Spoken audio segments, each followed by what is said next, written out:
মনোবীক্ষণ polyclinic, চিকিৎসার জগতে এক দশক। এখন এখানে সব বিষয়ে ডাক্তারবাবু একসাথে তলায়। ফোন করুন 7477799515 এই নম্বরে।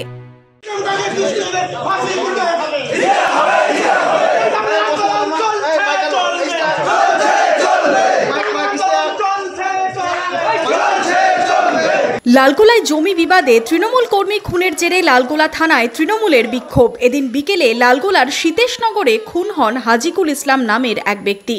দাদার বিরুদ্ধে ওঠে খুনের অভিযোগ। এদিন পুলিশের বিরুদ্ধে ক্ষোভ শাসক দলের নেতা কর্মীদের। পুলিশের বিরুদ্ধে অপদার্থতার অভিযোগ তৃণমূলের। তৃণমূল নেতাদের দাবি ওই ব্যক্তি তৃণমূল কংগ্রেসের কর্মী। পুলিশের নিষ্ক্রিয়তাতেই এই খুন। বক্তব্য ছিল, আপনারা ধৈর্য ধরুন, আমরা বিভাগীয় তদন্ত নিব, নিশ্চয়ই যারা যারা এই অবহেলা করে তাদের অ্যাকশন নিব। আমরা দাবি রাখলাম আপনি এবং এসপি স্যার দুজনেই এই জেলার কর্ণধার, এই ওসির বিরুদ্ধে ইমিডিয়েট অ্যাকশন না নিলে আমরা এই অবস্থান বিক্ষোভ চালিয়ে যাব।